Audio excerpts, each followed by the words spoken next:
Dice Tower live stream from the CMON Expo. I'm here with Eric Lang. Hi. How are you? So, what are you showing at the show? What's good? That's a good question. I don't know. I'm allowed to show Bloodborne-ish. Yeah. And Godfather-ish. Okay. So the Godfather is a prototype for the final game. I mean, it's still my graphic design and my silly art. Although I think we're showing some cool minis now for it.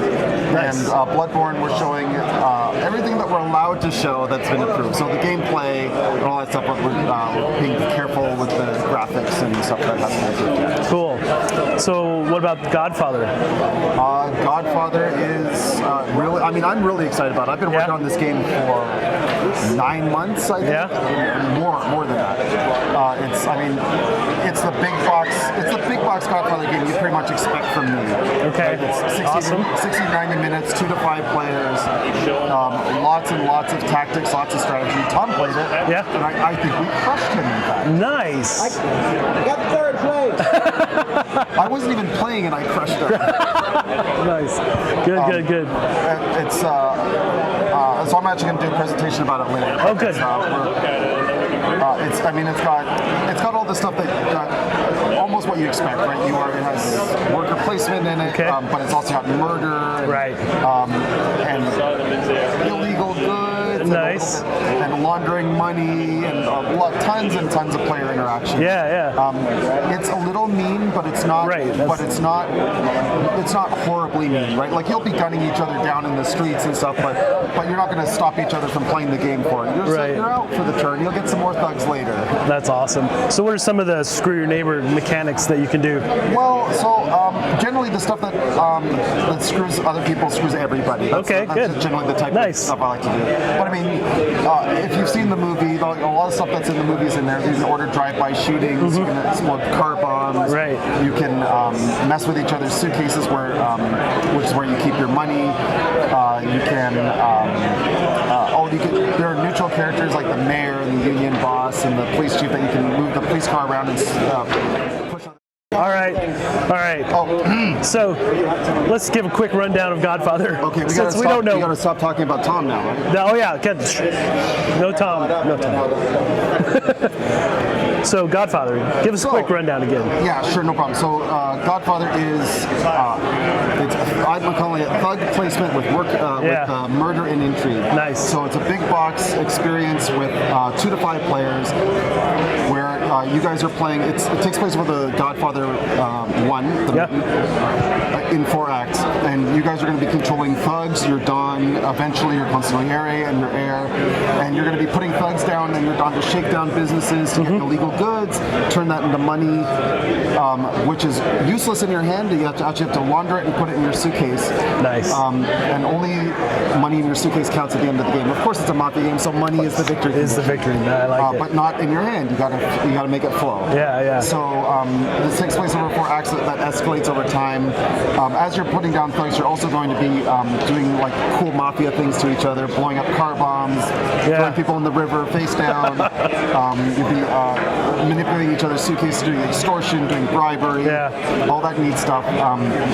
Lots and lots of over the table interaction, but not too mean, right? Like you'll be doing horrible things to each other. Okay. But like it's not like if I kill one of your thugs, you'll get a new one back next turn. It's just I took him out there. So you just keep recruiting people. Exactly right. Okay. Like, life is cheap. Right? Yeah. Life is cheap. And even if your Don dies, like, well, you can always get another Don. Right. In addition to all the sort of worker placement mechanics, there's also a turf war after that. Oh, neat. So based on where you put your guys, you're going to have a turf war thing going on, and whoever has the most clear majority and influence in each area is going to get to put a turf war token down, a control token down. Yeah. And in the future, anybody who shakes down those businesses, you get to share in the profit as well. That's awesome. So that it's a big. What are some of the player actions like, and what can you do? So there's in each act there are 5 things you can do. You open up a new business, which makes the board a little bigger. You get to do your thug placement, put your thugs down to shake down business for either money or illegal goods that help you complete jobs. You can put your Don down, which gives you influence over a bigger region, gets you lots of stuff at once. You have to choose where you put it. you can also, there are powerful character cards that you can recruit that let you do something like, move the union boss or the police chief down and do affect the board in some way. Nice. And then, of course, after that, you money that's been put in your suitcase, you get to bid that for more powerful characters that come out later. You got to spend money to make money, right?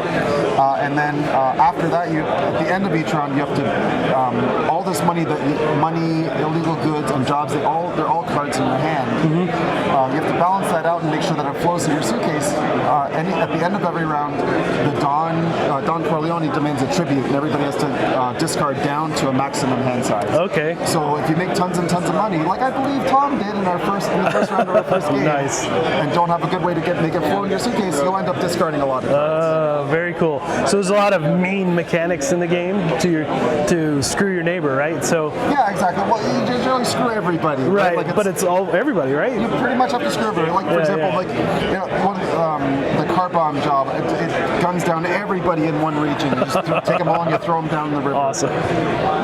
That's great. All right, so also the others are here. The others are here. Yep, it's getting close to being done, right? It is done. Yeah, but I mean available. Yeah, so we shipped that game months ago. That was the one game I think we worked on this year. It took us a little bit longer than we thought. It's such a huge game. Yeah. Like,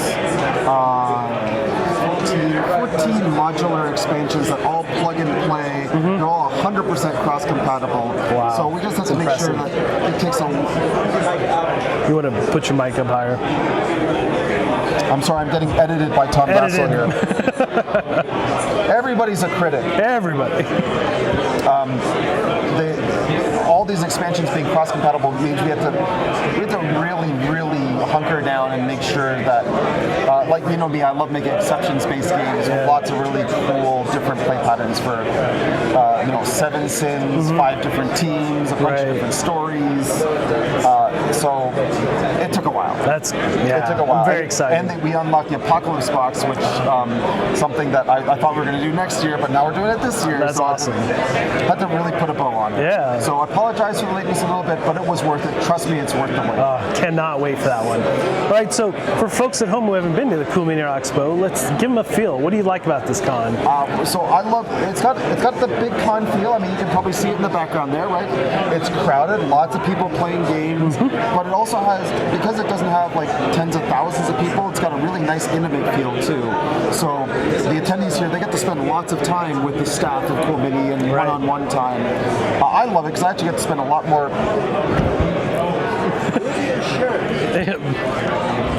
Pardon me one moment. Yes. We are experiencing.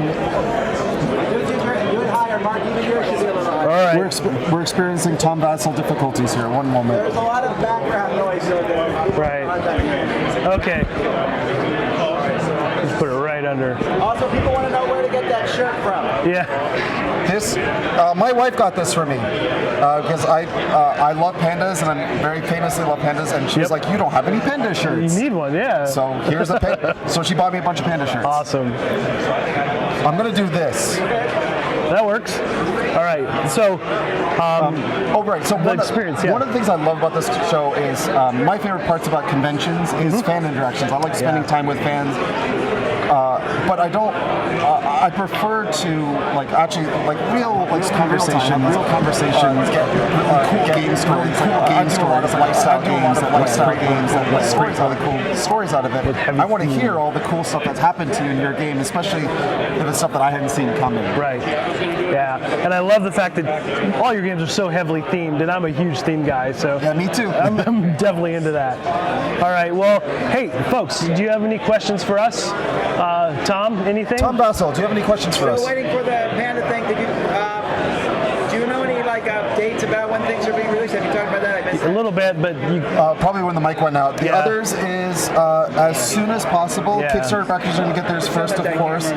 I personally, I'm not. I am the designer. I do not speak on behalf of CMON or not, et cetera, but I personally hope that we can get it for Gen Con. Yeah, that'd be nice. I hope so. Right.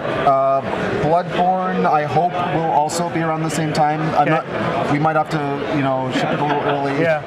Godfather will not be. we have some challenges with the production that is Okay. going to push it a little bit further out. which is fine. I mean, I get to tinker even more. Yeah, so nice. That's all I'm allowed to talk about. I can't talk about you can't tell me anything else? Actually, Arcadia, Inferno, and Pets. You're right. Inferno should be out, hopefully Q3, maybe Q4. Okay. That one also took a little bit of extra massaging because we unlocked so much stuff in the Kickstarter. It was huge. And we actually even we took the dragons. We wanted to do a few more tweaks on it just to make it a little bit so Nice. So Inferno and Pets will be out Q4. Nice. I'll say. Nice. Don't hold me to that. Don't hold me to that. Sales department, sorry. Right. Yeah, they're looking pretty nice. Yeah, absolutely. Amazing as always. Absolutely. Me personally, I'm super excited about Pets because It's so cool. It ups the cute level to 100. I love it. And I love cute games. Yeah. Any other questions? Are there any expansions coming for XCOM? No. Ask it again when I. Yeah. Any expansions coming from XCOM? So I'm only allowed to say one thing. Okay. No comment. No comment. No comment. FFG is very secretive for good reason about the stuff they work on. Yeah. I can say that XCOM sold very well. Okay. Had a lot of really good reaction to it. FFG makes a lot of games with expansions. Draw your own conclusions. Yeah, exactly. Anything else? How many games have you designed? How many games you've designed at this point? I don't know. You keep track? I don't. Scorecard. Lots. Lots. Do for inspiration when designing Godfather? Yeah, what do you do for inspiration when designing Godfather? Godfather was one of my favorite movies of all time. So, I mean, I didn't really need much. I mean, I've watched the movie. I spent a little time deciding which part of the franchise and I decided I wanted to do Godfather 1. Yeah. And then I didn't even watch the movie again because I watched it several times. I actually made the game only from memory. Okay. Because I didn't want to get too much in the weeds. Right. I wanted to make makes something sense. that everybody can understand.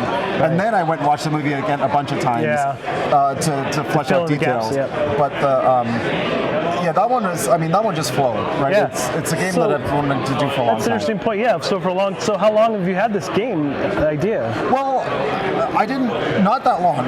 Not that long at all. I didn't know that Godfather was even available as a license. It was. It's actually Blood Rage and the others. Way back when. The guys at Cool Mini said, by the way, we have the Godfather license. Who do you think we should make the game? I was like, mine. Nobody gets this game. Nice. But as soon as I heard, right, I was like, I know. Yeah. I would say like 24 hours, I had a very, very basic outline. Right. But the longer I do this, the longer it takes me to make games. I spend a lot more time tuning and a lot more time massaging it. And I even make sure to spend time away from games for a long time too. Yep. Definitely. Tom, anything else? What conventions will you be at this year? Oh, yeah. What conventions will you be at this year? Hold on a moment. The list. Yeah, I have to keep it on my smartphone because I don't. I don't remember. So many. I'll be at Cool Mini Expo 2016. Nice. But I'm sure you want to know more than that. I have this open. I have Kickstarters on here. All right. I know I will be at Gen Con. Yep. I probably will not be at Origins. Okay. I'll be at Essen for sure. I'll be at BGG Con for sure. Dice Tower Con for sure. Dice Tower Con, nice. So I know this is Dice Tower, and I'm not. But I promise you, I'm not blowing smoke or anything. Dice Tower is actually my second favorite convention of the year. Awesome. I love the show. I mean, it's in Florida. Yeah. You can play games and you can swim in a pool. Right.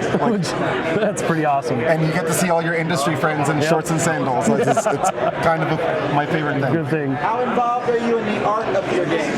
Yeah. How involved in the art are you? It ranges. Yep. So I'm never the art director. Okay. But I'm involved a lot in the IP. So like, for Godfather, I wasn't at all. My producer David Preddy, like he's also a big fan of Godfather. All he told me was Carl Kapinski's doing the art. I'm like, okay, fine. Yeah, like I don't. Yeah, that's awesome. I need no input whatsoever. Right. Blood Rage, I had quite a bit of influence, but I don't ask the artist for specific art. He's a metalhead. He's a metalhead. Like, all we did was we just talked about our playlist. So like, I like this band, I like this band, that kind of stuff, and go. Spurred all the ideas. That's awesome. For some games, the game that I can't talk about right now that will be my next Kickstarter for next year, I had a lot to do with the art direction. Okay. But again, it's mostly just inspirational stuff. Nice. Do you have any player in your group who consistently beats you?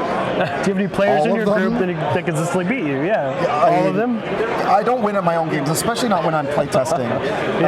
While I'm playtesting a game, I got designer brain, seriously. So I play the first few times, like just to make sure the game works, but I'm never thinking about how to win. All I'm caring about is everybody having fun? Why are they having fun?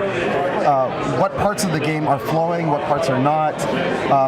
Is this actually a cool game? Do I care? Does anybody else care? Are they asking me to play them?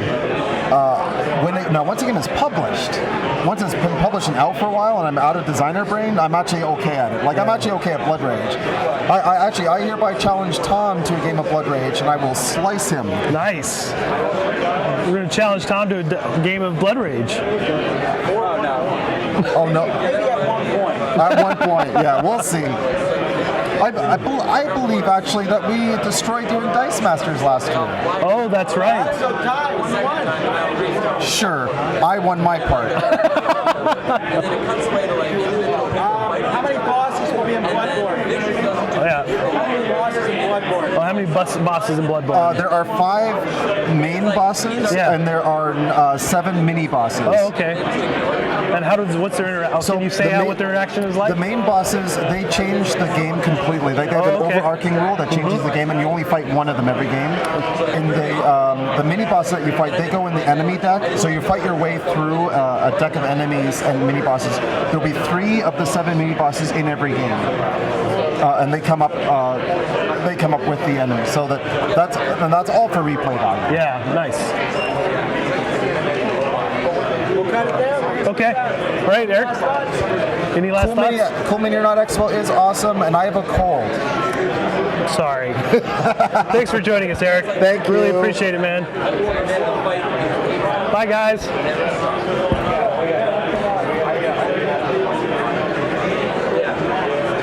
Rob, let's say one person at a time. We'll do Rob.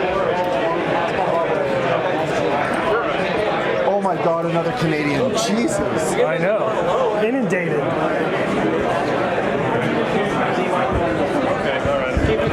If your mic goes out, you can just you can use this. All right. Perfect. Oh wait, no, you can't. This is my rule. Sorry for any ruffling noise here, folks. Actually, I'd like you to play this. I think this might be the one game I make that you like. All right, this is the takeover of the Dice Tower. Yes, I'm here on the Hey, folks, we're live. Are we live? Oh wait, I should leave that on. Hold on. All right, so Rodney's going to be interviewing me on the new and improved Dice Tower. We were just talking about Civil War. I just want to keep talking about that. Except we can't because Oh, right, we can. spoilers. Yes. You want to put it up higher because they couldn't hear us that low? Hopefully I'm coming through okay. It was a really good thing that we went to Civil War at the start of this thing. I would have been a mess. I would have been a wreck otherwise. All right. I would have just been worrying about it the whole time. Yeah, I you know.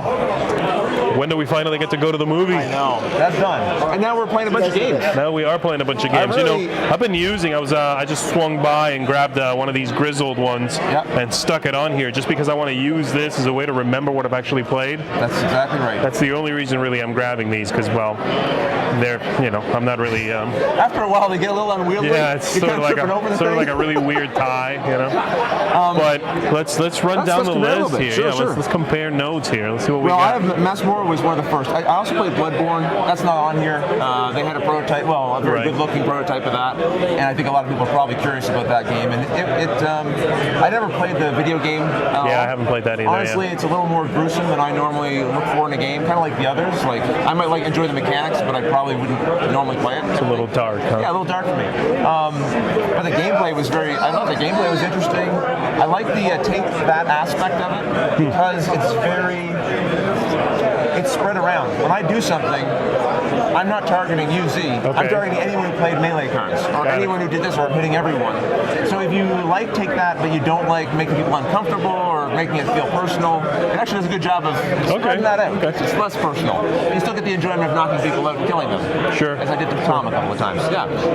Yeah, no, I haven't played that one. I have not played Mesmora yet. I got to play a bunch of the little ones here. We sat down on a single table. Knocked out Wakatanka and Plamy and Kaleidos. Kumi has got a lot of small box games coming out. There are a lot, yes, right. Like in that grizzled line of smaller boxes. Right, that's it. And actually from these, the Plamy is like a speed dice game. You know, you're rolling dice quickly, trying to line them up a 1, a 2, a 3. You can only lock one die per roll. Okay. And then you can mess with other people as you roll. If you know someone needs a 4 next, and you roll a 4, you don't need that 4, you can give it to them. Oh, and then they have to roll a 4 to unlock that one, and then roll that 4 again later on to actually lock it for themselves. So it was okay. You know, it wasn't really my style. Sam actually liked it, which is weird. I'm not sure why he liked it. It doesn't seem like his type of game, but I really liked Wakatanka was cute. It's a little bit of like cockroach poker. Right. I don't know if you've ever played that one. Yeah. So you play a card. You say this is a coyote. It's a whatever, and the next person either says yeah it is or no it's not. Or they call your bluff. Yeah. Right. But it's got an interesting idea where the cards you play out there are going to build up in a little column next to the animal tile you're saying it is. Right. And you can choose to, instead of playing a card, cast a spell, they call it. And that means you are going to take a pile of the cards and flip them over, and if at least 2 of them are really the animal that people said they were, then you get a token. If you get 4 of those tokens, you win the game. That's neat. And so it's a little bit of a playing chicken game. So there's 2 there. If no one lied, I could trigger a spell right now. Right. But one of those people that played a card there might have lied. So I'm going to wait for a 3rd card to show up, Was it a fast-playing game? It's very fast. Yeah, it's maybe 15 minutes to play a full match. I think the game here that got my attention probably the most that I was not expecting to was I was in a game of Arcadia Quest Inferno. Playing that, but I could barely concentrate because 2 tables over, there was all this yelling and screaming going on, and it was Ta-Da! Ta-Da! By Steve Avery. And there was a group of them playing this thing, and I had to go over and find what was going on. And it was this wacky, crazy game. You got a cup full of dice, and everyone gets a random spell that shows here's what you need to get on your dice, right? But then, of course, this is by Stephen Avery. If you know Stephen Avery, you can expect a little wackiness, right? There's some kind of overall environmental effect going on. Like, every time you lock in a die, you have to clap 3 times, or, you have to cross your hands and roll the dice that way, right? And so, 3, 2, 1, go, and everyone's doing it. It's just frantic and crazy. And if you don't, I can certainly see some people who come to it and maybe not enjoy it because of how ridiculous it is. Right. But for a convention-style game, it draws a crowd. If they're really into it, it draws a crowd. It was a lot of fun to watch it. Immediately I had to play it. It was a lot of fun to play it too. So that was kind of a neat one as well. Yeah, I played a prototype of that a long time ago, actually. And but yeah, you're right. When they're playing it here, there is no table around them that is not either going, "Ooh, what's going on?" or "Oh boy, they're playing that again." I can't focus over here, So yeah, this one, the Kaleidos game, was pretty interesting. It's a little bit of they give you a painting, a drawing. Well, I saw this one, but I didn't full of things. Yeah, it's just full of stuff. And then like they a Where's draw Waldo kind of collage of stuff. Exactly, and they draw a letter card, and so it's R. And then everybody starts writing things they see that start with R. And you get 30 seconds or a minute, and then you compare lists. If you have something unique, you get 3 points or something. If it repeats with someone else, you get 1 point. And it's cute. It was clever. You know, I'm not sure about replayability because there's not that many different drawings. Right. But it does allow you to be a little bit. It allows for creativity. You know what I mean? Sure. So if I get B, I could say blue if there's something blue you can in really the drawing. it You know, if you yeah, want you to. can kind of push it. You know, and it was clever. I could see it going over well with a group of adults and kids in a mixed group. And you if know, you had played it a bunch and the replayability was maybe getting a little low, you could really try to like out-clever each other. Try to come with the craziest, wildest interpretation of the letter that you received. Sure, yeah. Did you try that Potion Explosion game? I haven't played it. Okay, so this one was kind of interesting too. This is the box holds a whole bunch of marbles. You're wizards, you're trying to make potions. There's a box full of different colored marbles. And very simply on your turn, you take one of the marbles out, which causes the rest of them to roll down a trough. There's several lanes. Right? So you pick one out, the rest drop down, and if the ones that clack together match, then you take those out. And then the rest roll down. And those, and they match, you take those out so that you can chain together these explosions. Now these are like kind of the ingredients of the potion you collect. And then you have these little potions in front of you with the colors and you match them up, right? If you complete a potion, then it's going to be points, which is great, but it also has a special ability. Okay. So you can drink it, you can quaff it, you know, and then you get the effect on it.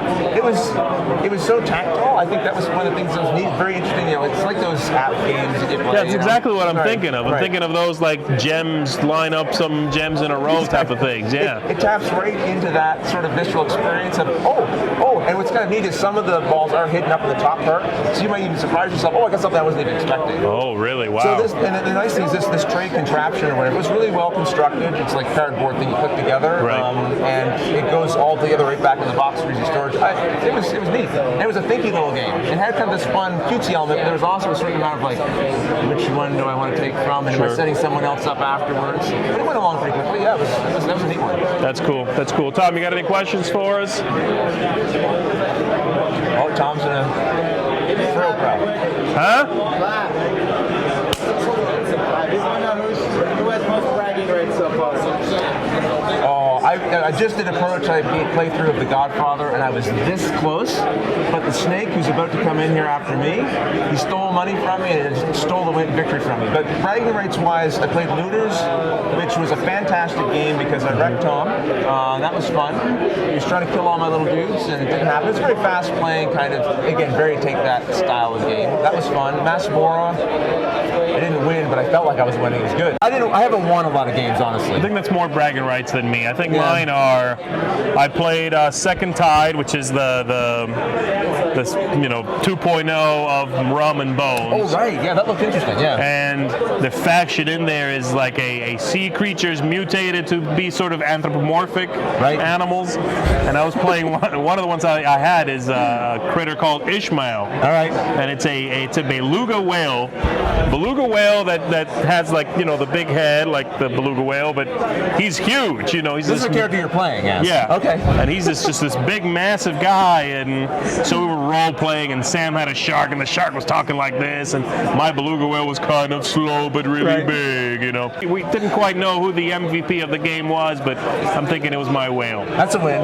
Yeah. So, yeah, that was really fun. I was very glad. And what they did with the Second Tide, which is that second edition, is now instead of you having to activate everything that you have, it's a you go, I go, right? Right. Now you That's do a big one difference. thing, and that is either one of the characters in front of you or the minions, whatever they're called. Yep. And then the other person does one thing, only one thing, and it comes back to you and back and forth. So the flow is much more interesting. They changed a few other things. You only have 3 captains, right? Is that correct? If you play with only one-on-one, then you have 3 captains and the crew. Yeah. Right, and they're customizable, right? You can. The abilities are not printed on the captains or something. Is that right? Or? Right. Well, the way it works now, before you used to have to, you would pay the money printed on the ability when you used it, every time you used it. Now, you buy the ability, and then it's yours. And then it's yours. Yeah, that's now, cool. sometimes, yes, you can trigger it once per fight only, but it is yours. You can, in fact, pay it again, and you flip the card, and on the other side is level 2 of that ability. And, yeah, it works really well. It's very interesting. It's a little faster paced, and it definitely still allows you to get into the theme of it and then role play it a little bit. Right, and if you were, I think, an original backer or you bought the first edition, they have conversion cards, so you can play with that in the Second Tide.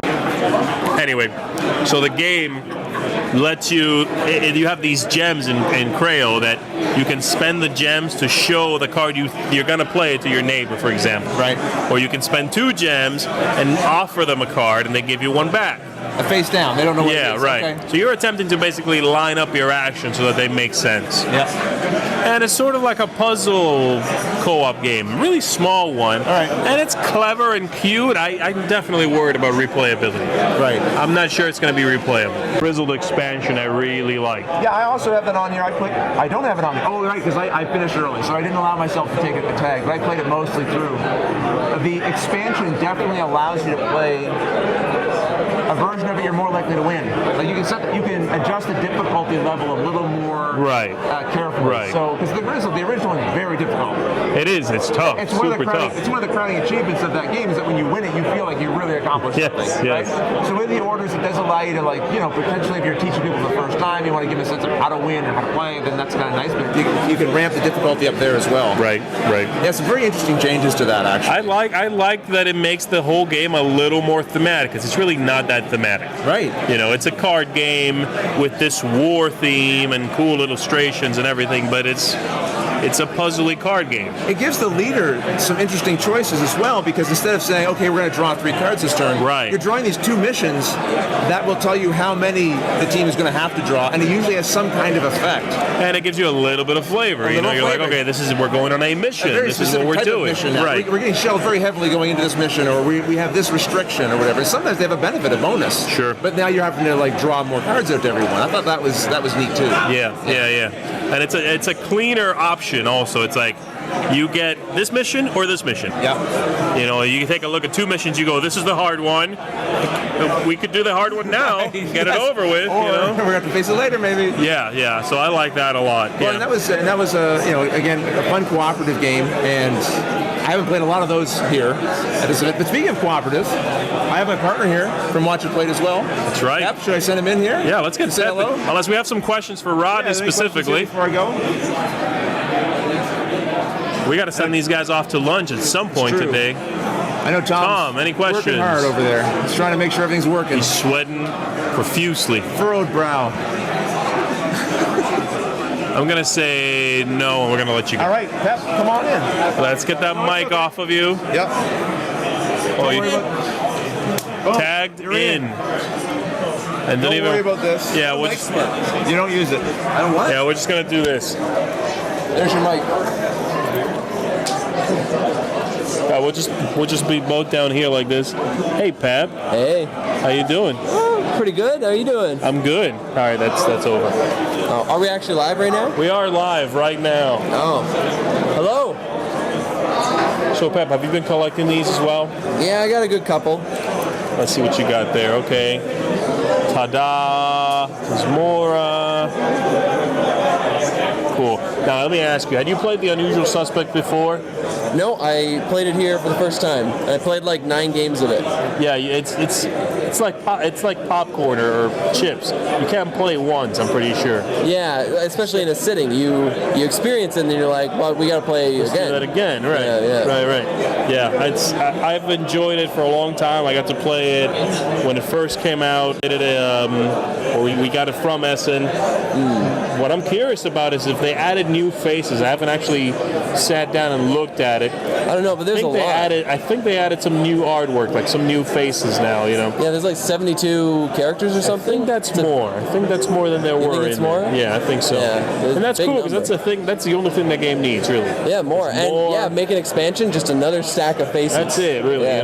Because the game is funny. Now, it can be a little racy, because it's a game that pokes fun at stereotypes, and then you gotta. It's gonna be quote unquote. It could be racist, right? But it's like goofy stand-up comedy racist, Usually. Yeah. But if you play with buddies, and I think if you play with adults, it's got the ability to be one of those games that just has you rolling on the floor laughing, man. It's so fun. Yeah, it's funny. We were just talking about that over there too. That I think you could honestly play it with kids. I think it'd be a neat little family game, but you have to pre-go and take out questions. Probably. Take out the questions you think will be okay, because otherwise, it has kind of that little guess who dynamic that like, would be great for a family. Yeah, take out the incendiary questions a little bit. Yeah. Yeah, and I mean, like the whole racy thing, it just depends on who you're playing with too. I mean, if you play with a couple of guys and you know that these guys are going to take it really seriously and not take it in a weird way, like everybody looks kind of like they have some sort of a job or a profession. I remember at one point it was something about like whether this person would be happy. I'm like, well, this guy looks like he has really sad eyes. Like it's not about color or race or anything. It's just like this guy just looks sad. Right. Yeah. It definitely it allows you to play it however you want to play, you know, but it's a blast. It really is, and it's sort of like just a framework for fun. Yeah, definitely. It works well. Yeah, we're going to play a big game of that in like an hour. We are, right. I'm in that too, so that'll be cool. Are you a big co-op guy? I like co-op as long as it's very clear that everybody's doing their own thing. Because if it's completely open co-op, I feel like I'm just controlling the game. And that's not like to say that I know what I'm doing best, but I feel like I always want to take control. Like, oh, you know, we should probably do this and we should probably do that. And I find that takes away from a game. So, I mean, I prefer any sort of co-op where you don't work together. Like, you know, hands are private, something like that. Got it. What about like hidden traders? Do you like that sort of thing? Yeah, I like hidden traders, definitely. Just because it always adds that extra little bit. And the best is when the trader isn't a sure thing. So it's like there's one trader, it might be shuffled in, it might not, because that way you always suspect people, but there might be nobody. Right. And I think it makes it more enjoyable that way. Cool. What did you think of the Grizzled expansion? Do you think it makes it a better game for you? I think so. It seemed really easy. I think we might have just done, like, not something wrong, like but I think we might have just... You mean? Yeah, it was really easy to win, and I don't know, maybe we just got lucky. But yeah, I like the little bit of things that were added. I think they make the game just feel a little bit more fleshed out, like the missions, and you get to pick, and it has the minimums, which I like. So you can't always do one or something. The missions give you that minimum, like, oh, you have to do at least 3 cards. Right. And I like that. It kind of just adds, it almost adds structure to the game. A little bit, yeah. It's one thing I didn't talk about when Rodney was up here is that there's one card you set aside, which is like a last hurrah card. Yeah. Right. If you want to, instead of drawing 2 missions and picking one, you can just say, okay, this is going to be our last mission. Yeah. We're going on like they call it a final stand or a last stand or something like that. You deal out all the cards. That's it. You play your final round. Yeah, and you have to win. Or the game is over and you've died and you've lost. And that's cool. I like that too because it makes it just a little more cinematic. Yeah, and it was double-sided too. There was the one that you win but you die, and then there's the other side where if you win and you're still alive. So if you win and you're still alive is a real win, and the other one's like, well, it's like we kind of died heroically and you kind of won, but yeah, you did a last push there because you figured you were going to lose. Yeah, you know? I actually like kind of win mechanics like that. You do? Yeah, those half win sort of ideas. Yeah, Shadowrun Crossfire comes to mind. It does, where you're losing and then you get that chance to abort, and if you abort, you get a little bit of like a bonus out of it. It's kind of, I like that style of thing where you get some sort of reward as long as you don't do really bad. Yeah. Especially in a game that's going to carry on. Yeah, I like the idea of games that let you sort of either score or end the game for yourself whenever you want. I've always found that to be pretty interesting and fascinating. Like I know a pirate game called Dread Curse. Love Dread Curse. Yeah, you've played it. So it allows you to sort of like stop taking whenever you want to in the game. That's neat because like I think I'm winning. I'm done. I'm seeing myself out of the game. Yeah, and it's almost like not enough games do that thing, but this final stand card reminds me of that a little bit, where you can just sort of go, hey, I think we can knock that out. Let's go for it, you know? It's very, very cool and clever. Question asked Rodney, what are you most looking forward to playing that you haven't played yet? Whether it's, Cool Mini or Not stuff or something else maybe you saw. Like, I know I want to play that game that's sitting over there right now, Defenders of the Last Stand. It's like a post-apocalyptic Defenders of the Realm, is that what it's called? Yeah. Okay. And I don't like the fantasy theme too much. The post-apocalyptic Fallout stuff, I'm all over that. Yeah, I'm the opposite. I'm not usually too up on like zombies and post-apocalyptic, but I'm more into the fantasy and space. I think it probably goes space fantasy for me. It's kind of sci-fi, right? You like that sci-fi space stuff? Sci-fi space stuff, yeah. What game am I most excited about? Let me see yours. Yeah, here. Play Me, apparently I need to try, and it's apparently just like a fast, fun little thing. It's just, you chuck dice real quick, and the whole game is maybe 10 minutes. Yeah. It's very light, very silly, and it does have one cool aspect in that if you win if you're faster than everybody unlocking these dice, get luckier, and you win, then your character goes mad. It's an Alice in Wonderland thing. Okay. So you flip the character over to the other side, and you not only lose a benefit you had across the top of the card, but you gain a penalty. And so I was playing one of the characters that if I rolled, I could lock 2 dice if they were consecutive. So oftentimes on my first roll, I kept a 1 and a 2. Whereas normally everybody, you keep a 1, you re-roll, you keep a 2, you re-roll. Yeah. And I actually won the first round came to me. And so I flipped it to the other side, and what it did on the other side is it removed a die from my pool until I got all the way up to 4. And then I could add that die back into my pool.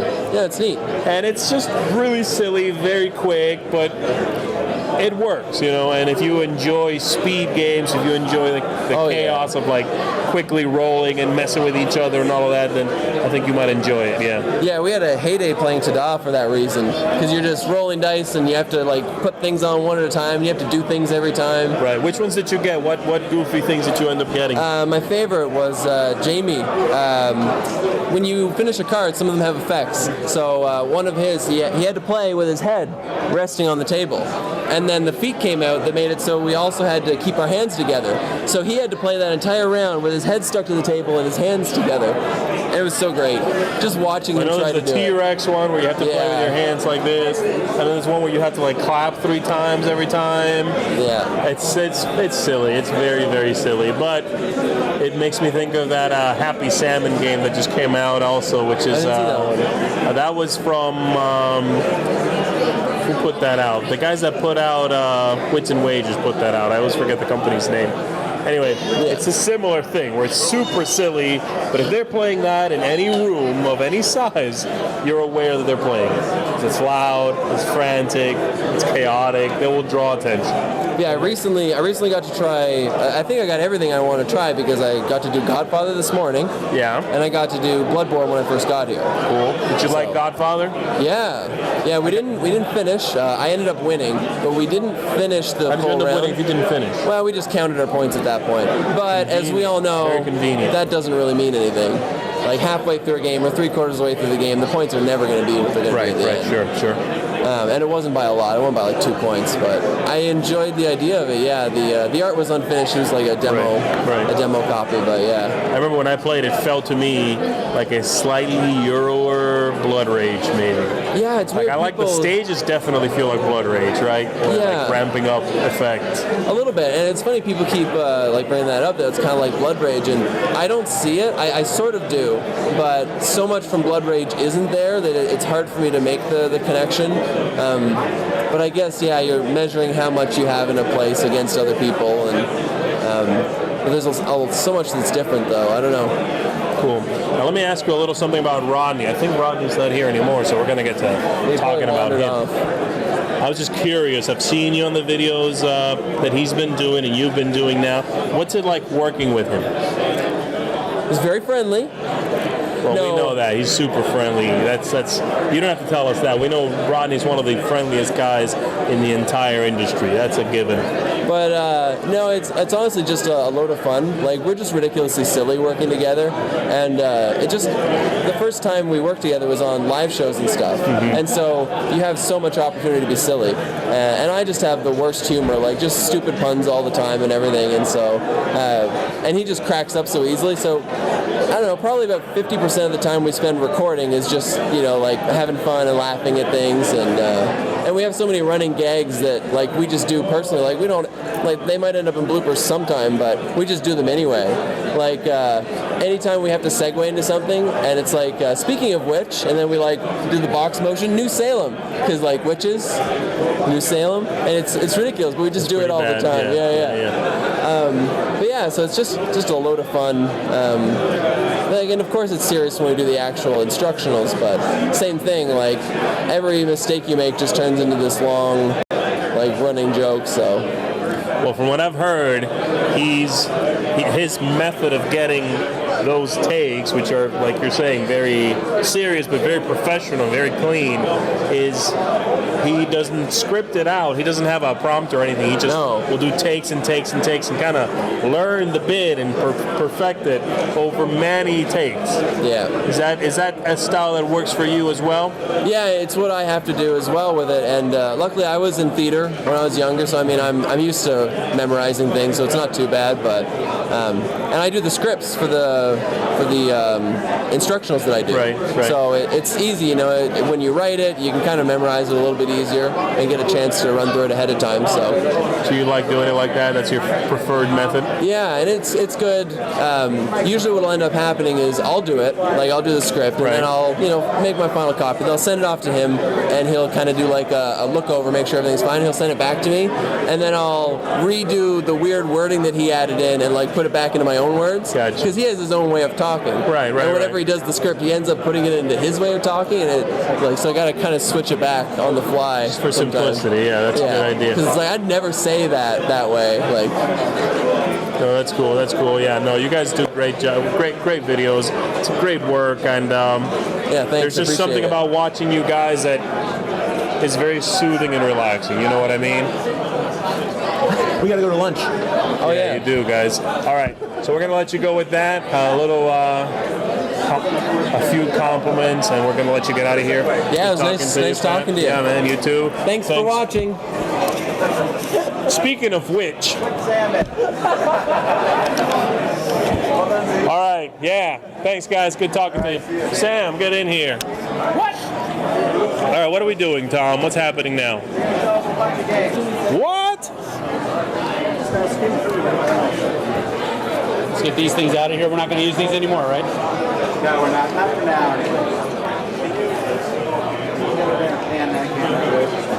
It's not. No. Hang on. I'll switch. Do that again.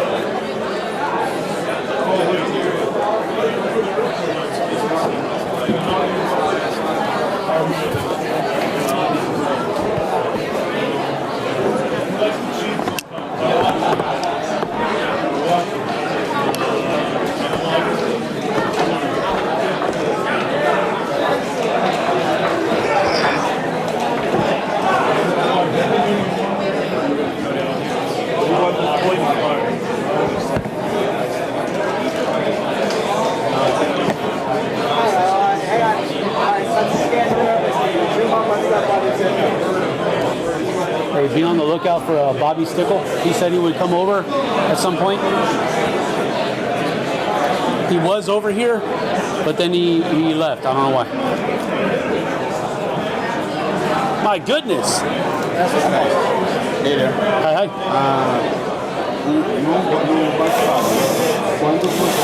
Aqueles jogos você compra e naquele lugar que deixa comprar.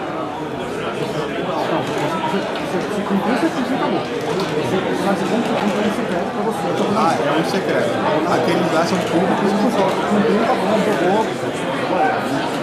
Aquele lá é só pra pegar jogo novo fechado. Tá bom. We can just do that one. And we're done? Yes. Okay, I'll do that. Easy on, maybe. We'll save the best for last, yeah? Wait a minute, you've got Apocalypse, but you don't have the others? Yeah. The others I should have gotten that. Okay, gotcha. There's the others. That's the expansion. I just focused on something else. Good idea.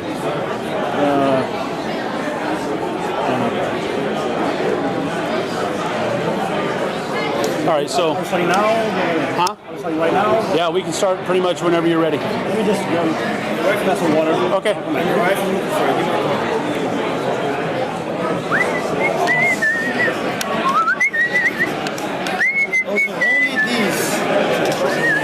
Only those? Yeah, only these. Slackers. Dude, coming up with so many games. Yeah, I know, right? Crazy.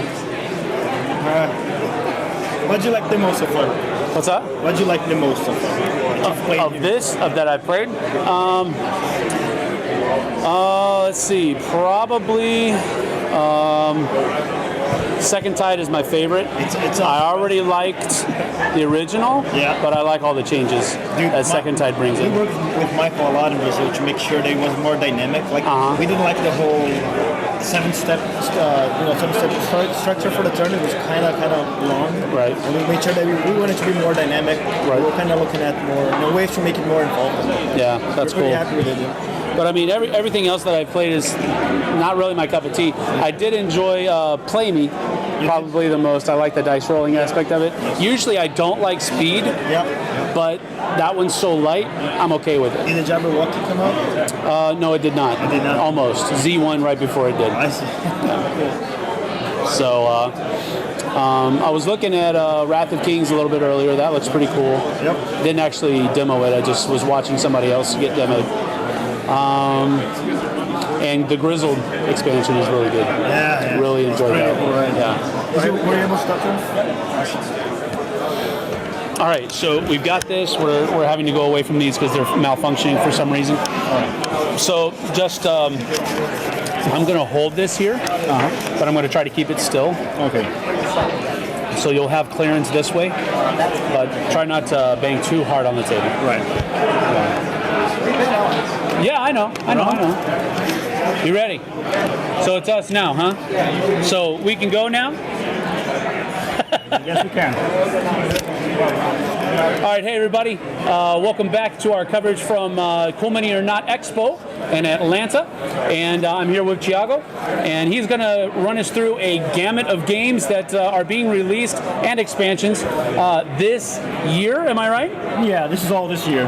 Wow. Yeah. I mean, we have a couple towers of games that Cool Mini is pumping out this year. So have at it, man. Well, this is just what I managed to grab around the hall. Right. Most of them are empty boxes because we're running demos non-stop, and they're just our prototypes that we managed to get now while production is ongoing. Right. So let's get right on it. Okay. We'll start with small boxes or big boxes or medium boxes. You have free reign. I'll good start sir. with the top one. Okay, that's fine. Okay, here we have Cthulhu in the House. I don't know if you're familiar with Cthulhu in the house. Cthulhu in the House. Yeah. It should be more blinged out, but I didn't quite work that way. It comes with a gold chain. Well, you know, Rumble in the House, Rumble in the Dungeon, the whole line. So we acquired that line, and we thought we could do something. Let's do our own twist to it. Let's do something different with it. Right. And we had been in talks for a long while with John Kovalic, who did the artwork for Munchkin and the new Cash and Guns. Right. So, and I had the poster of his Cthulhu, little Cthulhu Mythos Friends or something on my office. Then we were just thinking about what to do with a new interpretation of Rumble in the House. And what about Cthulhu in the House? Yeah, let's do that. Let's go for that. So it's the same basis as the Rumble in the House. So you basically you have all these old ones in the haunted mansion, and you're trying to move them and eliminate the ones that belong to the other players. So it's a very simple, very quick game. And we added a little twist. We added some kind of rituals and portals that move around the board. So when you attack another old one, there's a chance you might be banished instead of the one that you killed, or you might teleport across the house. So it's a kind of in keeping with the whole portals thing that's always present in. It's a 20-minute game, 3 to 6 players. Yeah. Okay. And just some very cool, cute art by John Kovalic, and some very, very nice new tile art by one of our in-house artists. I really love the look of this, and it's a fun, quick, light game with a nice Cthulhu skin on it. Cthulhu's so cute. He's gonna eat your face. Cthulhu in the house. All right. What we got next? Next, there goes Cthulhu. Go back, Cthulhu. No, there isn't. All right, what else? For a medium one. Ta-da! Okay, ta-da. Ta-da by Steve Avery, who you might be familiar with. Yes, we know Steve. And it is as silly as the man who created it. Very much so. Yeah, this is a wacky dice rolling game in which you are magicians in a tournament of magic, and you each have your dice cup, and you're rolling trying to kind of get the combination to do your spell. And your spells can be just simple combinations, or it might be something that when you manage to do that, you get a special effect. Like when the next person, whenever they lock a die, they need to yell a secret about themselves. Or no, or they need to pay you a compliment. Or that seems dangerous. yeah, it's just some some weird stuff, and also every round is a different feat that everybody needs to do. So you're rolling your dice. You're rolling your dice in a different way. So maybe you can only pick up your dice with a single finger. So you're rolling all these dice and trying to pick them with a finger. Or you need to, you have the T-Rex effect, where you have to keep your elbows up on your chest. So you're all rolling dice. So it's all silly, fun, dice chucking and laughing at. I have watched silliness. this game being played many times. Yeah, and I am firmly convinced that it is not a game for me. But the people playing the game were having an incredible amount of fun. Yeah, you hear a lot of noise and laughter coming from that table all the time. Absolutely. All right. And that is ta-da! Cool. Ta-da! I have looters. I think I showed this to you at Gamma as well, which is it's a simple kind of take that card game in which you are basically looting a dungeon. So you're playing cards from your hand, getting your looters in place, and you can use them to either loot the dungeon and get gold, or to attack the other player's looters. Mm-hmm. And there's all these different effects and interactions and weird stuff that happens, like when I put this guy down, he can kill someone else, or if there's a frog, I can put the witch and it does something different. Well, there's all these cards interactions, and you're rolling to attack and to get the loot from the dungeon. Mm-hmm. I love the art in this game. It's something very different that we tried this time. It's a very kind of modern, cartoonish art by a Brazilian designer. Uh-huh. This game is also by Brazilian game designers, Fel Barros, who is here at the Expo and mm-hmm. Portugal. Yeah. So yeah, because we have an office in Brazil, we're doing some stuff there as well, and we do have some good people trying hard to make some cool games. And really neat. It's nice to give the cool mini treatment to those now, games. It seems like a very light game, but it says age 14 plus. Why is that? The thing is, all our games are 14 plus, just because of a legal thing. Okay. Because if you do a game that's for younger people, you have to deal with a whole bunch of legal mess. So it can be played younger for sure. You just like to die and all that, but we have to put 14 plus in all our boxes. So that's not really a measure of the difficulty or the adultness of the game. It's just a legal requirement. Thank you, fine print and lawyers. Appreciate it. This one, the Grizzled At Your Orders expansion. The Grizzled big hit last year. This started our whole small box line, which is this Cooperative World War I game by French designer, art by Tignos. And this one, it introduces missions that kind of change up the game. It allows you to tweak the difficulty of the game, so you can have harder missions or more easy missions, and they give you an advantage, or like maybe you start a mission with a hard knock already. It changes how the game plays. Like you maybe have to pass cards around. It just shuffles everything. It adds some variation to each mission you go on, and it also allows you to pick the difference. Right. And it comes with cutouts for your people, so you can have your presence on the battle, and when you withdraw, you take them away. So it's easy to know who's in the mission, and which effects are also still affecting the mission, because you can hide the effects with your cutout character. So you're only looking at what's actually affecting the mission at any time. Of the smaller game boxes that have come out, this is probably the coolest one that I've played here so far. Did you play the expansion? Yes. Did you like it? I played the expansion. It was really cool. Yeah, I do enjoy it. We played Grizzled last year at West Texas Tabletop Con, and that was our introduction to it. Uh-huh. But then, we played the expansion. That was, I think, the first thing that we played here. It was really good. Had a great time. Yeah, we're really happy with that line. It's an amazing game, and we're happy the expansion continues with that trend. Mm-hmm. Really strong thing. Cool. Okay, something very, very light here. We have Kaleidos, which is how do you call this? This is a game where you are trying to identify. It's like Where's Waldo on crack. Yeah. All right. I guess you can say. So you have all these sheets that have a bunch of stuff in them. And basically, it's a live party game, and you have a timer, and when the timer starts, everybody needs to look at the same picture, and you're trying to write down as many things as you can, starting with a letter that you draw. Right. So find as many things starting with an A. And the thing is, yeah, you can find some things there, but you get more points for finding something that no one else finds. So you're trying to kind of interpret things in a different way, like find how can I phrase this? This is not a picture, it's something else with an A, and no one else will name that. And just very quick, very fun, and it is for all ages for sure. Z was very amazed with my interpretive skills. What did you come up with? At Kalados. I came up with, I was the first one to start using colors. Oh, right. And so, oh yeah, I see purple there, and I see blue, and you know, that kind of stuff. And It has to be an object. no, it does not. It has to be an object. It does not. That is I not. see pain. I see suffering. Yes, exactly. Physical object. It's all about your interpretation. Shut up, you're off camera. No, there is a rule in the game, right? Everybody has to accept your answer. Exactly, and they were very accepting. As long as the group accepts it. I just won't play it with you. Oh, the U story, correct. We actually got the U story, the U letter on this map right here. And I can't remember. Oh, yeah, it was the unfinished cake. Unfinished cake. Good. See, I mean, that's good. That's the kind of awesomeness that I come up with is in this game. What did you write? Useless letter.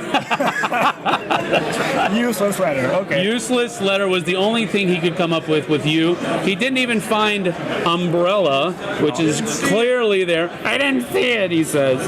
But anyway, this is definitely not your brain burner of a game. No. And but it was fun, but I don't think it has a whole lot of shelf life. But anyway, this is not a review. You're showing off. Go ahead. You don't badmouth my games. Yes, I don't. I had fun playing it. I'll put it that way. All right. Let's see. Something a bit more challenging here. Creo. This again from the same company that did Grizzled. It has some of the same similar spirit, where it's a cooperative game. Yes. Where you can't communicate and you're all trying together to fulfill something. So in this case, you are all titans trying to build a planet, and you go through stages trying to. First, you build the atmosphere, then you add wind, and then you do birds, and eventually you go all the way down to creating a planet. Right. And that happens by secretly playing cards.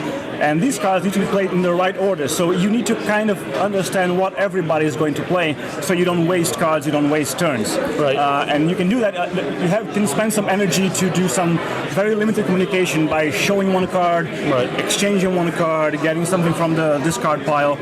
So you need to use that very judiciously, so you can get just enough information that you don't waste the whole round doing useless stuff.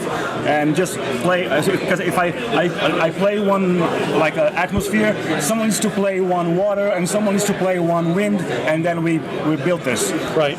It's almost deceptive, because that energy part of the game really is, I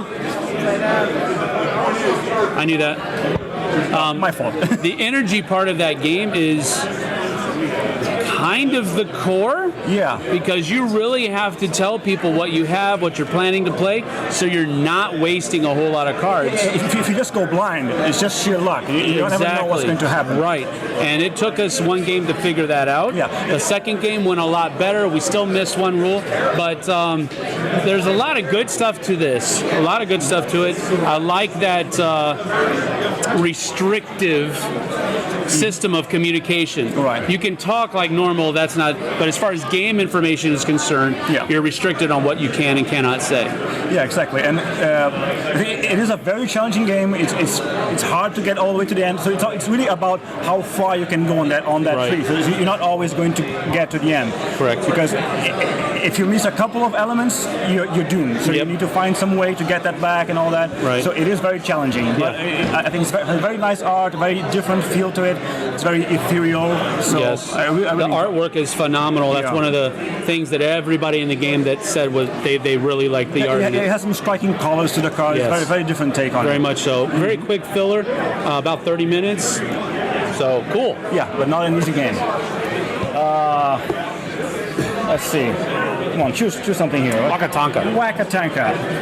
This is a. I was a little bit of an Australian player there. Wakatanka. Not Wankatanka. Wakatanka. Is that N has to be thrown there? There is no N. Tanka. Tanka, but not Wanka. Is that an H? No, that's Tanka, but it's not Wanka. All right, I'll go with you. Waka. And Anywho, this is another very, very light game. This, I would say, is definitely not 14 plus, whatever the box might say.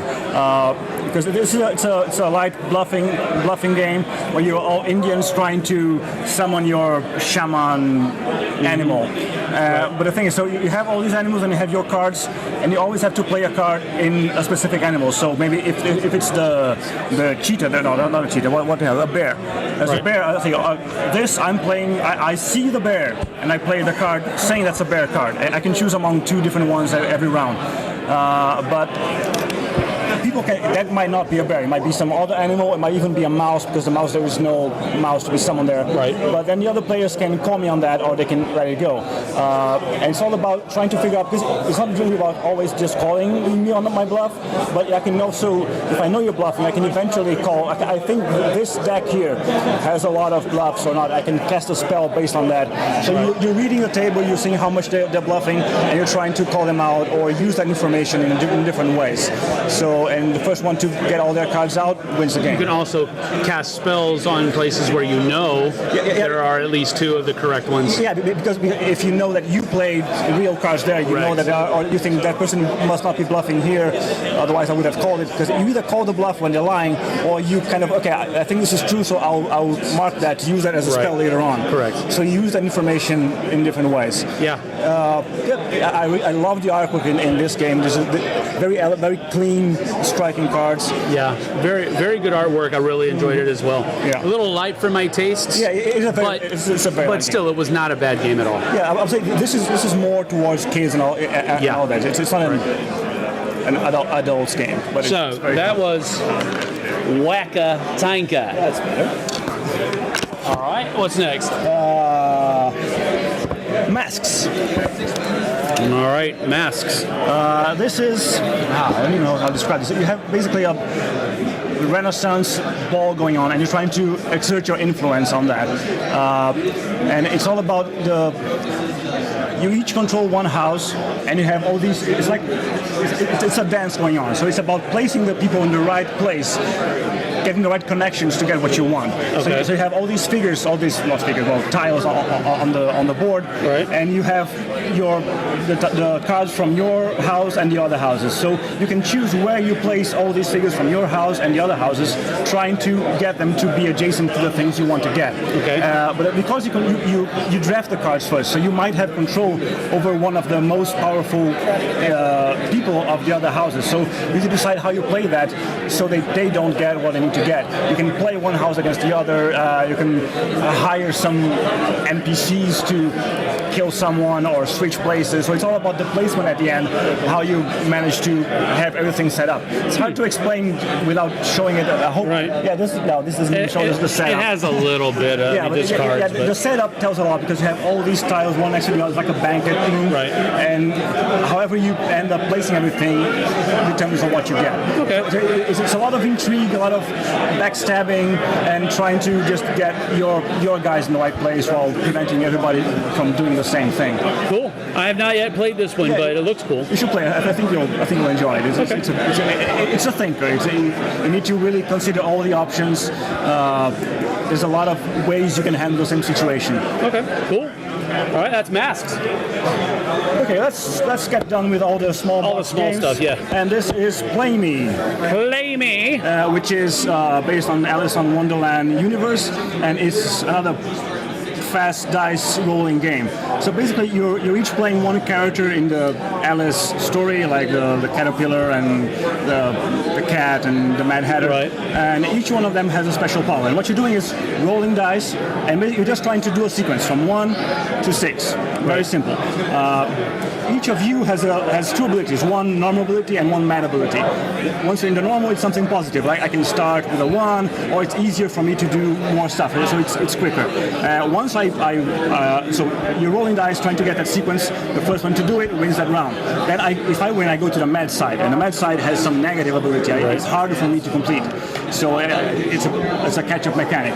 And you can also, so when you're rolling, you're trying to do your sequence, you can also use your dice to block other people. So it's a lot of interaction. Right. Like if you roll a 1, I can put a 2 in front of it, and then you will have to roll a 2 to unblock my 2, and then you can roll another 2, playing. So there's a lot of back and forth in the game. It's very chaotic while you're playing it, and then at the end, when someone does a sequence, they end around. Right. And one thing that might happen if everybody goes mad, someone becomes the Jabberwocky. Right. And then it kind of changes up the game because then it becomes everybody against the Jabberwocky. That's the Jabberwocky. Very pleasant individual. Yeah, and then it kind of changes the game. Like everybody's trying to complete their sequences against the Jabberwocky. Jabberwocky can pause the game and do some different things. So it's a very interesting dynamic. The blocking mechanism can be very infuriating, especially when there are 2 people blocking you at the same time. Anyway, I was looking at Z. He was one of the one. Mark Street was the other one that was blocking me. So I didn't actually complete any of my things because they kept blocking me. But yeah, thank you. Oh, did they complete? Yes, Z actually won. So blocking you and completing. Yeah. Yes, he was. He was very good. He had a character that allowed him to complete 2 levels in 1 turn. All right. So he was able to spend sometimes blocking Just other people. Yes. But have that being said, I did enjoy this. This is probably of the small box games. This is probably my number 2, with the Grizzled expansion being right on top of it. So I did really enjoy this. I usually don't like speed games, but I really did enjoy this one. So that does say something. Yeah. All right, that was Play Me. That's going to fall eventually. Let's no, I'm good at I'm good at this kind of stuff. All right, don't worry. Unusual Suspects. Yeah. This is basically we have one. I have some cards here. Yeah, I can show some stuff. Good. So what you have is a crime has been committed, and there is one witness. It's a cooperative game, and basically you have one witness who knows who the culprit is, and we do a lineup of suspects. Okay, yeah, whatever. That's enough. Yeah. It's usually 12, but the witness has some weird behavioral thing where the witness will only talk to you not about the physical description but other things about that suspect, like does he play sports? Does he like basketball? Does he go home for Thanksgiving? And then we ask the witness one of these questions that are on cards, and they have to just answer yes or no, so that we know the culprit does that. The culprit goes home for Thanksgiving. So we need to eliminate at least one person who does not go home for Thanksgiving. Does he go bowling very much, and is he a dude? I think he doesn't. Yeah, he's a dude. Yeah. So I think he does not go home for Thanksgiving. I think he doesn't care about his family. And so I think this is all we're safe for eliminating. And then we check if we did not eliminate the actual culprit. And if we didn't, we go for a next question. Okay. And so it goes on until we narrow it down to the culprit, or we eliminate it, and then we lose the game altogether. Wait, this guy goes home for Thanksgiving? I thought he looks a lot more like a family man. Okay, maybe I didn't think this through. Because he's in the mob. But then he must be the one who the crime, right? He definitely goes. He definitely goes home for Thanksgiving. Okay, let's say him then. But then, so the thing is, the game plays very differently depending on who you play with. Right. Because it's all about you're judging a book by its cover. You're looking at people and you are trying to, based on your own experience or whatever. A profiling game is what you're trying to tell me. You are profiling, yes. Yes. So, and I think you can take it as far as your group wants, and that's a fun thing.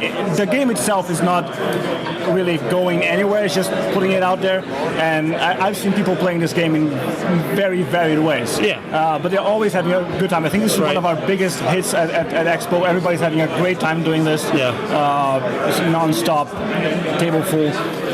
Just a fun party game. Cool. Very good. All right. Unusual Suspects. So we'll give you a little bit of the box there.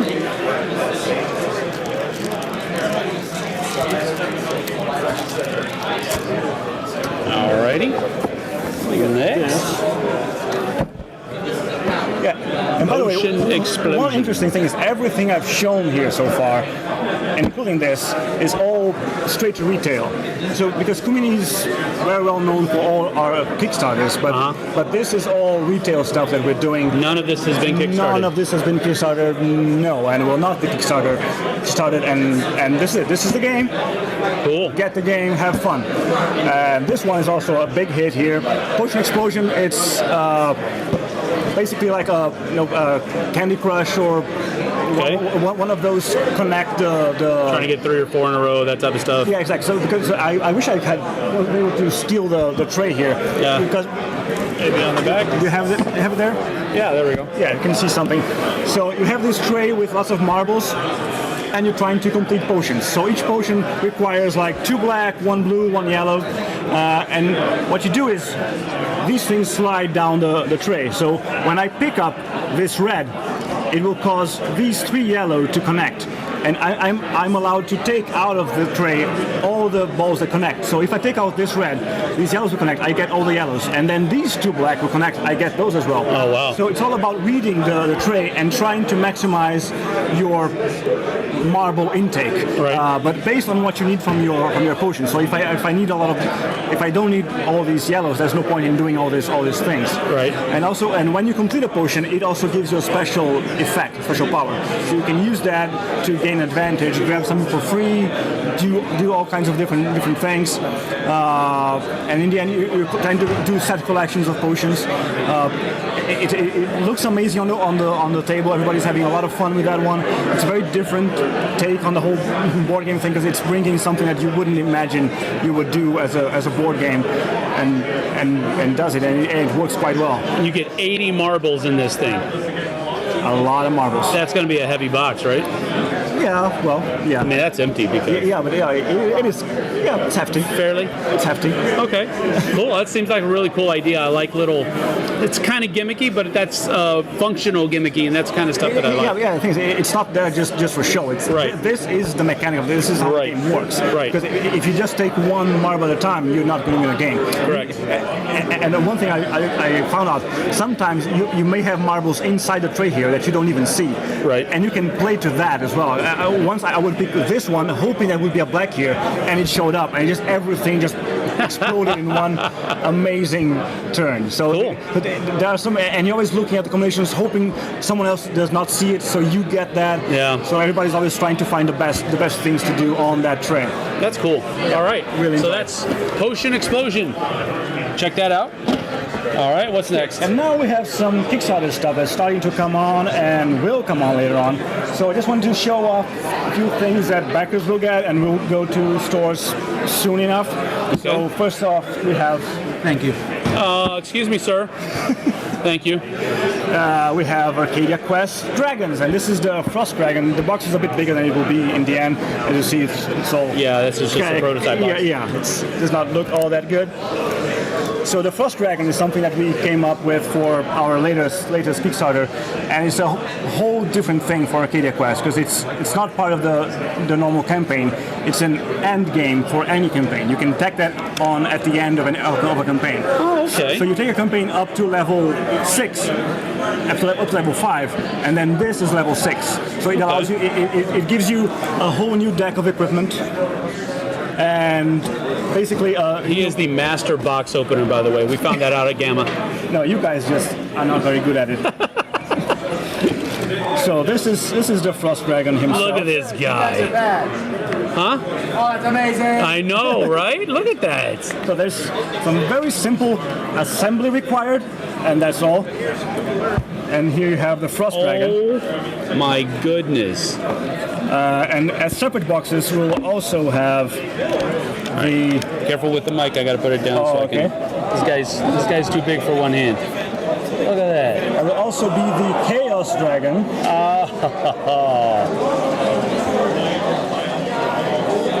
These guys are amazing. And the Fire Dragon. Wait, he doesn't have any wings. No, it's a worm.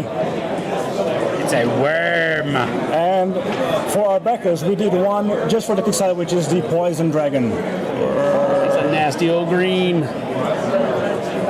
Oh my goodness, these things are amazing. So So these things they come with, each comes with their own tile, comes with 2 scenarios that are played at the end of any campaign. And the scenario is broken into 2 parts. You have one first part that is about bringing down the dragon. So you're all fighting in the usual Arcadia way, where you're trying to bring it down, lock it down, firing harpoons at it, get it to stop flying about. Okay. And then you have a second scenario where it becomes a cooperative game. So you're all, because there is no way you're going to defeat this guy on your own. So you all cooperate to bring down the dragon and kill it. To do that, you have, because you can clip it to the standard one or to Inferno. Gotcha. But it's just so it doesn't stick out. All right, so there you go. Inferno side and regular side. No, the first dragon has fallen. So you get level 6 cards that are amazingly powerful. You get some rewards for defeating the dragon that are amazingly powerful. And each dragon has its own twist. They have their own mechanics. They have kind of AI cards that allow them to do different things. They each have a different mechanic. Like the Frost Dragon has, well, this is not the final one. They have ice boxes that they fire and they lock down that space. So it freezes everything in there. You need to attack that to get it out of the way. Oh, that's cool. So it creates a lot of interaction, and you can use that. Can you move through? You need to break it down first. You have to break this before you can move through it too. And the thing is, you on the first scenario, you can use the dragon against other people while it's flying. So you can have him block someone else, so you can go there and do something. Or you can even use that to block line of sight from a monster, so you can move past. You can do all kinds of fun stuff with these things. So, and each one has a different twist to it. Like the poison one is kind of a pandemic thing where it's just contaminating the board and you're spreads. It's spreading energy to keep it under control. So it's possible to lose because it's a cooperative game. So you need to be very mindful of that. It's a very different experience, and each one has a different experience. And they're huge and amazing. I love them. These models are amazing, man. Yeah. Lee.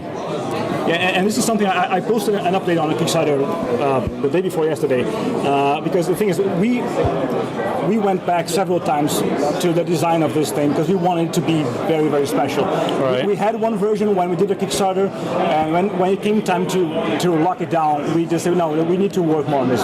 This should be better. This can be better. Let's even if it caused a bit of delay, and I'm very sorry for the delay that we're having with delivering this. There will be a small delay, but I think it's worth it with the kind of experience you will have from the dragons and everything else. So you delayed it so that you can make it better. Yeah, we went back. We did an extra development phase before we were able to say the files are locked down. If you complain about that, you're not a good person.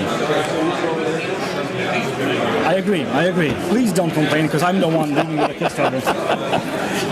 But it's fair. People want to play their game, and I respect that. And yes. it's good that they're anxious to do it. But you are also having their best interests in mind. Yeah. We want wanting to give them the best product you can. We don't want them to have a bad experience. We want them to enjoy the game. Yeah. And speaking of that, let's just stay with Arcadia.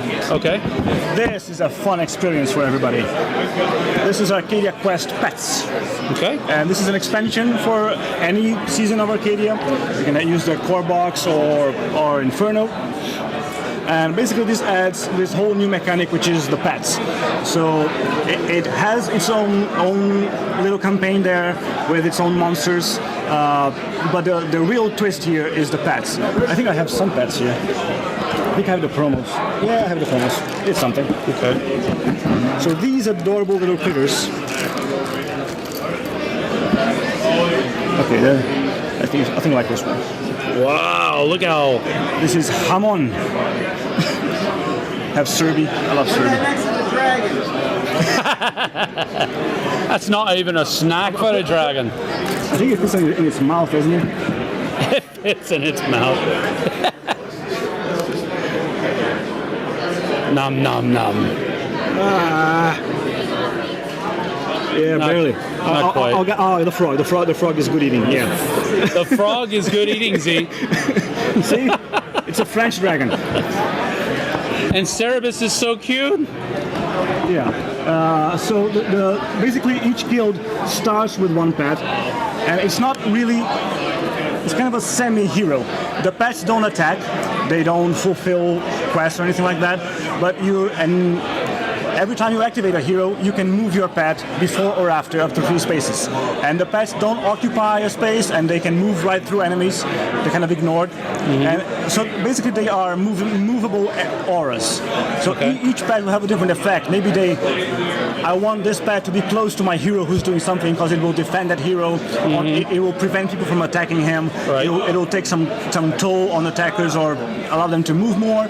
Or maybe I will want to have the pet next to my enemy because it will kind of join me in my attack. Like if you get a dragon next to someone, when I attack, it adds 1 hit or 1 wound, I don't remember. So it's all about positioning your pets according to what you're trying to do as the game progresses. Gotcha. And you can attack pets, you can kill pets. But they don't give you gold for that, and they respawn like normal heroes. They're very. We tried to make sure they were as lean as possible. They didn't add much weight to the game because first one, this is supposed to be a light expansion. It's pets. It shouldn't be a brain. They're like familiars almost. Yeah, exactly. So we try to limit as much as possible. We didn't want this to bring a lot of analysis paralysis. You just move your pet, do some fun stuff, and you create some very interesting interactions on the board. Right. Because one fun thing is the pets, they move. They can also open and close doors. Really? So that allows you to do some very fun stuff. Just locking people out, preparing your way. I love one promo we have. Do I have it here? Yeah, this guy. I don't know if you kind It's like a crazy Yoda. Yeah, he is able to lock doors. So if he's close to a door, you can't open it. You need to kill him first because he's just jamming the door. And this guy pushes you, so you can just go bumping people out of the board. It's just bump more than one at a time? No, just one. Only one? Yeah, only one. And the pets, you can pay coins as you evolve to level them up. So their ability becomes stronger, their stats become stronger, and you can also get pet item cards that will give them new abilities or more strength. Little skeleton. Yeah, it gives you more. It takes wounds from you. Wow. Yeah, you just put your guild base there, right? And you know who your pets are. Who it belongs to. Yeah, you fight wild pets. When you defeat them, they join your guild. Who came up with this idea? What idea? The base? Yeah, this thing right here. Did somebody in Cool Mini not come up with that, or did you get it from somewhere else? I'm trying to remember because this is the first game we used that was for Arcadia Quest. Right. And I think we said we need a base because we wanted the heroes to be interchangeable with the guilds. Right. We just thought we need a base, so we asked the factory and they made us a base. Huh. I don't know. It just was. I've just never seen this being used before. It might just be my limited experience, but that's ingenious. Yeah, this really helps us a lot. It allows us to gives a lot of flexibility. I think Blood Rage was the first time I recall it happening. Yeah, Blood Rage was afterwards. Yeah. So yeah, first for Arcadia Quest, Blood Rage, we did that for the other. Now, it's a good solution to allow you flexibility when you're dealing with characters that can change class, right. change faction.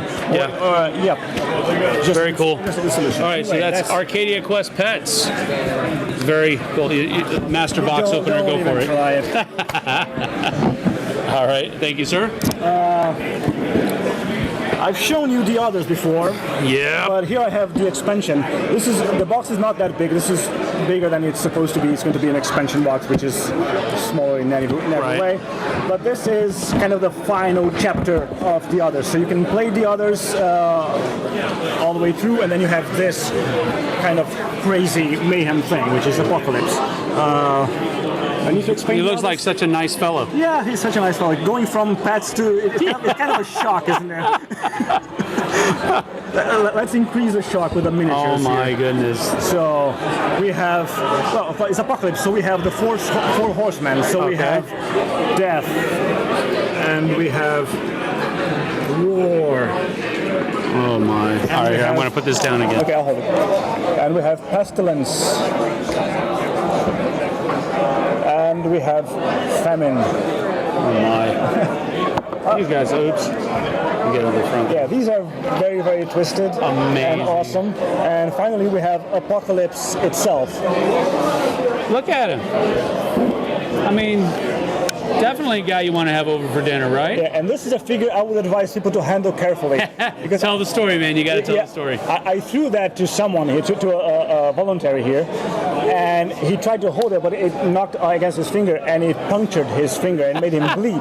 He was bleeding from Apocalypse. So it's the spirit of the game coming through the models. Yeah, the game hurts you in every possible way. Oh my goodness. So this expansion, it comes with all these amazing monsters, and it goes on top of the sim that you're playing. And it gives you a new story with new tiles, new upgrade cards, all kinds of new stuff, and it's a very different dynamic because this guy is on the board all the time, and he can use the districts to against you. So he uses all the different the hospitals and churches against you. So it's a competition. He's almost a hero himself, going for the sins. These border on nightmarish. That was the whole intention. Actually, they are nightmarish. This dude's chest is made up of a bunch of hands. This thing just gives me the creeps. I know, man. What is that? I don't want to know. It's like a massive colostomy bag or something. Yeah, you went there. It's gross. Anyway, this is the ultimate challenge for the others. How do you like it? It's disgusting, right? It's cute. It's cute, he says. Looks like his body is a big giant piece We got battery going up. And okay, so this is Apocalypse. That goes for the others, and the others is coming soon. Very, very cool. And finally, we have our next Kickstarter, which will be Massive Darkness, coming later this month. Massive Darkness. Massive, it's just massive. All right, we're going to go dark for just a minute. Makes sense. Yes.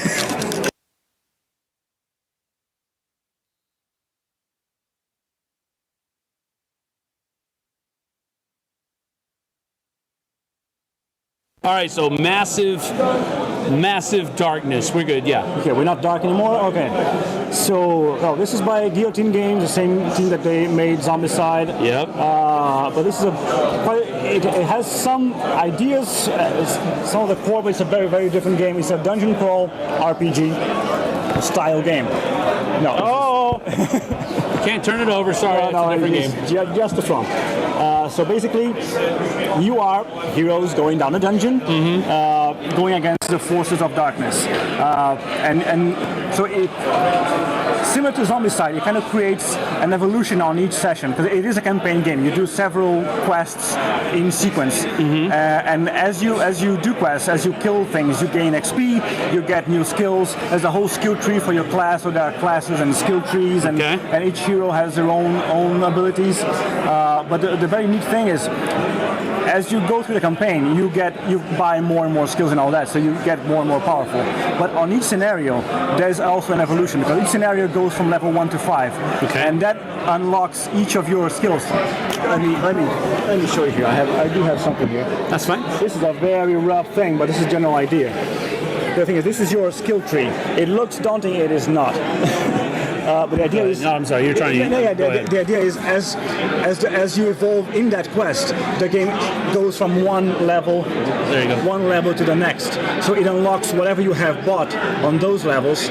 So even though you have bought a lot of things through the campaign, you will only be able to use whatever is unlocked during this current scenario. So you need to. So on each quest, you have a progression, and you have an overall progression throughout the whole campaign. Okay. So it's a nice mix between self-contained and long-term. This is actually Black Plague. I'm trying to proxy some things here. Yeah. I'll show you Black Plague things later on, so I don't mix this too. All the light gray. But these things. Yeah, I haven't seen all that stuff. Yeah, this is new. Just got in. And I'll show you. But Massive Darkness first. So this is some of the miniatures, and these are coming out just. Got a rate. Oh, that's a dwarf. Oh wow. It's like a cross between a gnome and a dwarf. Yeah. It's pretty cool. Yeah. So basically, you have the monsters have a wide variety of monsters, and they can come in mobs. Like Like you have a mob of one boss followed by several minions. Yeah. Or you can have one lone agent, or you can have one big roaming monster just tearing through the place. Very cool. And you're trying to tackle this. And one very important aspect of this game is the darkness aspect, because the tiles have light and dark spaces. So basically what you're doing is you can, when no one sees you, you can enter shadow mode, and that allows you to move sneakily around. They won't follow you. They can't target you unless they stand right next to you or you are seen. You are caught in the light.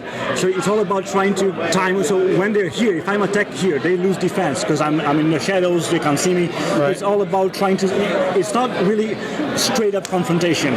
You need to be careful when you're moving around. Yeah, there's a lot of stealth involved. Yeah. Allowing patrols to walk by and then you go out, then you kill one guy alone, and then you do a sneak attack, and all that as you're progressing through the scenario. And each scenario has its own special objectives and flavorful things.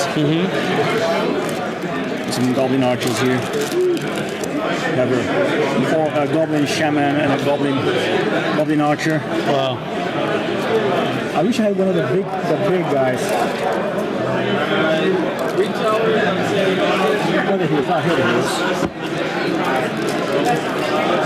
Everybody's got pointy heads in this. Ah! Oh, it's gone. That's a nice dwarf. He's one of the heroes. Ooh, barbarian. That's what I'm talking about right there, y'all. Yes, art by Raphael Guiton. Dude, this strangely looks like Conan. It's a barbarian. What do you expect? Okay, all right. Very cool. You have a rogue. I've never got it. Anyway, lots of cool stuff, man. And a game that plays quite differently. And of course, no dungeon master. So everything is just resolved automatically. So the bad guys are AI? Yeah, they are the AI. They go towards the hero with the most experience. Okay. And then they attack whoever they see that has the most experience. So that's a lot like Black Plague or Zombicide. Yeah. It's very simple. Try to keep the monsters as light as possible, so you can concentrate on what you were trying to do. Well, since you saw it here, we can check these things out. So we have this is from the Abomination Pack for Black Plague. Oh! We have this thing. Okay, I just have to ask, does that have to be there, or is that clipped off by the person who gets it? It has to be there because of the weight of the model, balance. Otherwise it would just tip over or bend over. It's okay. Well, that dude's ugly though. Yeah, that's Dude's mega ugly. Yeah, that's an Abominatroll, that's the Abominator, and this is the Abomination. Abomination. It's like a blob of flesh with an arm sticking out of it. Yeah, each of them does different things in Black Plague. Wow. Like this guy breaks through walls. This guy runs like crazy when he sees you. I don't know what this guy does. It's too many. It's too many. He probably moves slowly. I'd guess so. I guess he's not a sprinter. Cool. All right. Well, thank you so much, Thiago, for showing us all this stuff. You guys definitely have your ducks in a row as far as what you're releasing this year. Yeah, it's been crazy lately. Kind of spreading your wings in a couple of different areas as well. Yeah, we're always trying new stuff. We don't want to be pigeonholed in one aspect. We're trying different models of releasing games, different art styles, different age groups that we're targeting. Right. We just want to make good games, that's all. Very cool. Well, thank you so much for coming on. Thank you very much for being here. Appreciate it. See y'all later. All right, well, that's it for our coverage of Cool Mini or Not Expo. Hope you enjoyed watching. We'll see you guys on the flip side. Thanks so much for watching the Dice Tower videos. Find more great videos and reviews, as well as our top-rated audio podcast at Dicetower.com. You can also find other great shows at Dicetowernetwork.com. I'm Eric Summerer, and you've been watching The Dice Tower. The Dice Tower is sponsored by Cool Stuff Inc., where you can find great games for great prices.